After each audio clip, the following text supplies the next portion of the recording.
Hello guys. तो आज हम करने वाले हैं जेईई मेंस का एक स्पेशल टेस्ट। जो टेस्ट है जीओसी का। जीओसी में वेरियस कंसेप्ट हम डिस्कस करेंगे।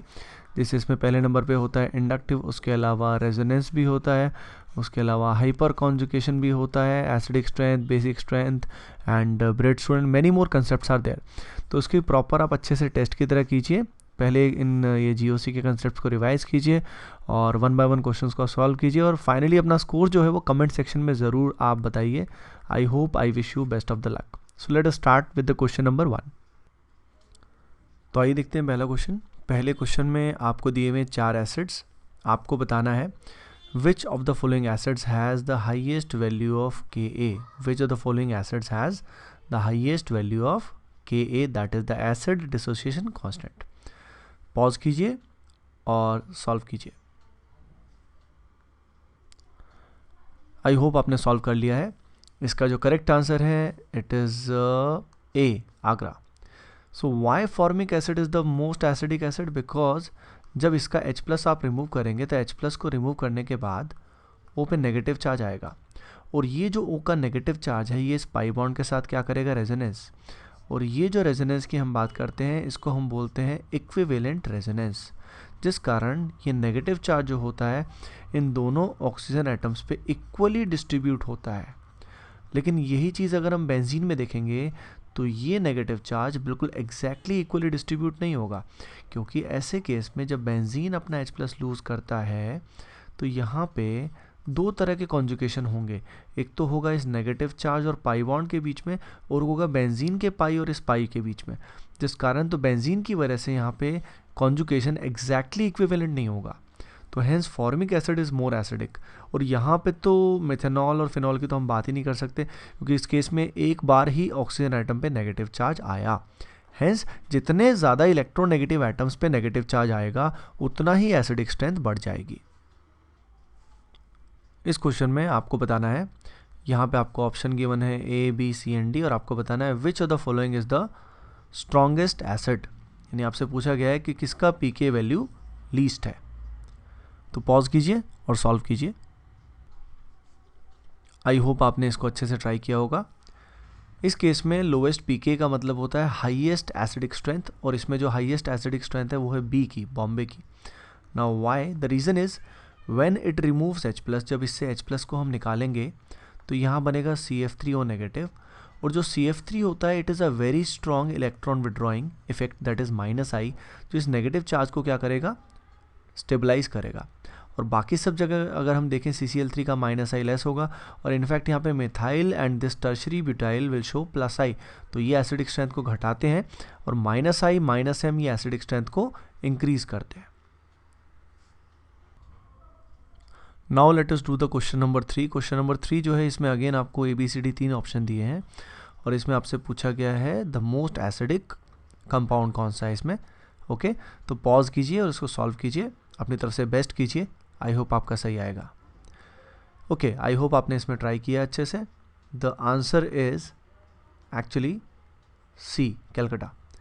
स्टूडेंट्स इसमें कॉमन मिस्टेक ये करते हैं कि सर यहाँ पे NO2 जुड़ा हुआ है, NO2 यहाँ पे -I एंड -M शो करेगा तो एसिडिक स्ट्रेंथ को इंक्रीज़ करेगा। बिल्कुल सही आपने सोचा, इसकी ये एसिडिक स्ट्रेंथ को इंक्रीज़ करेगा, पर किसके रिस्पेक्ट में? फिनॉल के रिस्पेक्ट में। जैसे फिनॉल का जो पीके वैल्यू होता है वो अप्रॉक्सीमेटली 10 होता है, और जो यहाँ पे नाइट्रो ग्रुप लग जाता है तो इसकी एसिडिक स्ट्रेंथ बढ़ जाती है, यानी पीके वैल्यू डिक्रीज़ हो जाती है।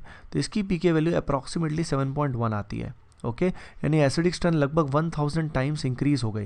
लेकिन फिनॉल के कंपैरिजन में हम क्या करते हैं, हम सोचते हैं कि यहाँ पे बेंजोइक एसिड के अंदर मिथाइल +I शो करेगा तो एसिडिक स्ट्रेंथ को घटाएगा, बिल्कुल घटाएगा, लेकिन किसके कंपैरेटिवली?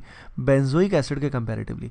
बेंजोइक एसिड का पीके वैल्यू होता है 4.24, तो एसिडिक स्ट्रेंथ अगर ये घटा भी देता है तो ऐसे केस में इसकी एसिडिक स्ट्रेंथ आएगी 5, 6, इसका पीके वैल्यू इतना पहुंच जाएगा, मैक्सिमम ये हो सकता है। लेकिन स्टिल बेंजोइक एसिड जो है ये फिनॉल से ज़्यादा एसिडिक होगा।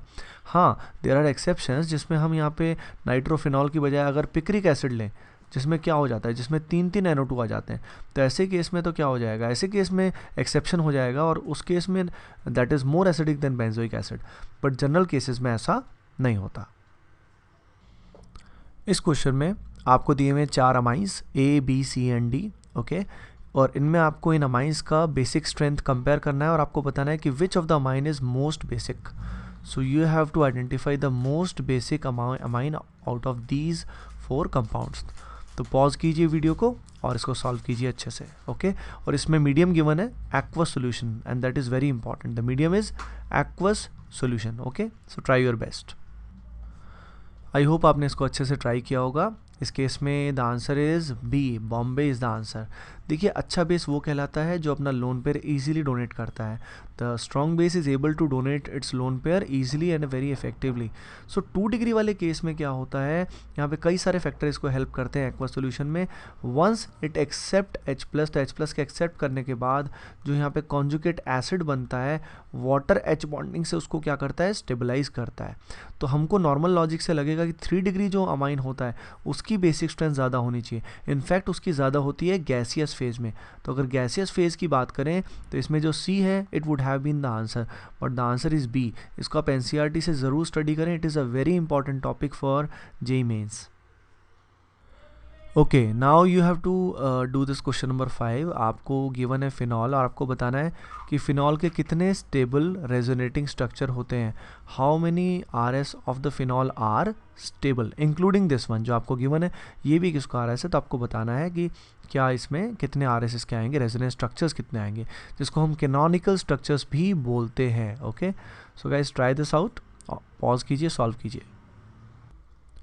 तो देखिए यहाँ जो आंसर आएगा that will be Delhi. D is the answer.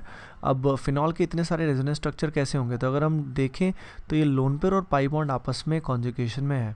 Conjugation में है तो यहाँ बॉन्ड बनेगा, यहाँ बॉन्ड टूटेगा, इस तरीके से रेजोनेंस स्टार्ट होगा. स्टूडेंट्स कॉमन मिस्टेक क्या करते हैं, जो इक्विवेलेंट RS है उनको डिफरेंस काउंट नहीं करते, उनको डिफरेंटली काउंट नहीं करते, बट दे आर डिफरेंट. जैसे फिनॉल का रेजोनेंस होके एक स्ट्रक्चर ये भी आएगा जिसमें पाई बॉन्ड इस तरीके से आएंगे.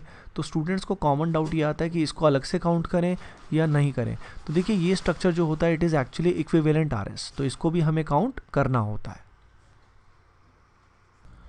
Okay let us do the 6th question now. In the 6th question आपको दिए हुए 4 options and you have to tell which of the amine has the lowest pKb value. किस अमाइन की लोवेस्ट pKb वैल्यू है in the gaseous phase. Okay तो think about it, do this. Okay so I hope आपने इसको try कर लिया होगा. इसका जो आंसर है दैट इज़ C. देखिए लोवेस्ट pKb का मतलब क्या होता है, हाईएस्ट बेसिक स्ट्रेंथ. अब हाईएस्ट बेसिक स्ट्रेंथ उसकी जो अपने लोन पेयर को इजीली डोनेट कर सके. अगर आप ध्यान दें तो यहाँ पे जो N है ये लोन पेयर इस पाई बॉन्ड के साथ रेजोनेंस कर रहा है.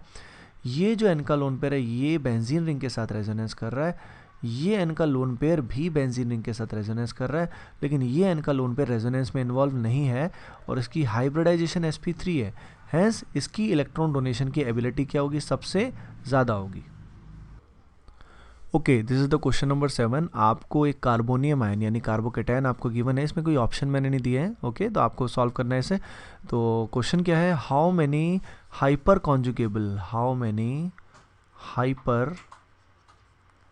कॉन्जुगेबल अल्फ़ा हाइड्रोजन आर प्रेजेंट. कितने हाइपर कॉन्जुगेबल अल्फ़ा हाइड्रोजन यहाँ पे प्रेजेंट होंगे. तो प्लीज़ इसको सॉल्व कीजिए पॉज करके. तो आई होप आपने इसको ट्राई कर लिया है. इसमें number of hyper conjugable alpha hydrogen जो होंगे they are equal to 2 alpha H यहाँ पे हैं, 2 अल्फ़ा H यहाँ पे हैं और 1 अल्फ़ा H यहाँ पे है. So guys the answer is 5 alpha hydrogen. आइए करते हैं क्वेश्चन नंबर 8. क्वेश्चन नंबर 8 में आपको एल्कीन्स गिवन है. You have been given alkenes और आपसे पूछा गया है which of the alkene is most thermodynamically stable. Thermodynamically सबसे स्टेबल एल्कीन इन चारों ऑप्शन में से कौन सा है. तो प्लीज़ पॉज कीजिए और इसको अच्छे से सॉल्व कीजिए. ओके आई होप आपने इसको अच्छे से ट्राई किया होगा. The correct answer is actually D, Delhi. Delhi जो है ये सबसे ज़्यादा स्टेबल है. देखिए सबसे पहले हम इसमें देखेंगे हाइपर कॉन्जुगेशन, क्योंकि ये रेजोनेंस तो यहाँ हो नहीं रहा. तो हाइपर कॉन्जुगेशन में हमें चेक करना होता है नंबर ऑफ़ अल्फ़ा हाइड्रोजन. यहाँ पे 6 अल्फ़ा H है. इस वाले केस में भी टोटल 3 यहाँ और 3 यहाँ 6 अल्फ़ा H है. यहाँ पे टोटल ऑफ 2 अल्फ़ा H है और यहाँ भी 6 अल्फ़ा H है. इस क्वेश्चन की खास बात ये है कि यहाँ 6 अल्फ़ा H 3 जगह है. स्टिल D जो है वो बेस्ट है. तो आपको ध्यान रखना है why D is best of all of them, because जब इसमें हाइपर कॉन्जुगेशन हम करते हैं with the help of this sigma bond, तो हाइपर कॉन्जुगेशन करते हुए सिग्मा बॉन्ड इस पाई को रिपेल करता है और यहाँ पे एक कार्बोनाइन बनता है। ये जो carbanion it is a 1 degree carbanion. So that is actually very important. So जब 1 डिग्री कार्बोनाइन बनता है it is more stable than the 2 degree carbanion. अगर हम यही हाइपर कॉन्जुगेशन इधर करते हैं तो यहाँ पे अगर आप हाइपर कॉन्जुगेशन करोगे तो इससे जो कार्बोनाइन बनेगा इसकी डिग्री आएगी 2। सो it is a very important concept, इसको आप ध्यान से पढ़ें, सॉल्व करने की भी कोशिश करें। So this is the most stable of all. इस क्वेश्चन में आपसे पूछा गया है, आपको 4 कंपाउंड्स गिवन है और आपसे पूछा गया है which of the following compound has the highest amount of resonance energy. Okay, तो पॉज कीजिए और इसको ट्राई कीजिए।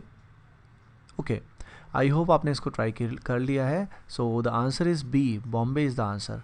वाई? देखिए रेजोनेंस एनर्जी ज़्यादा होने का मतलब है स्टेबिलिटी ज़्यादा होना, यानी resonance energy is directly proportional to stability due to resonance. तो देखिए ये बहुत इंपॉर्टेंट पॉइंट है, ड्यू टू रेजोनेंस ओनली, है ना।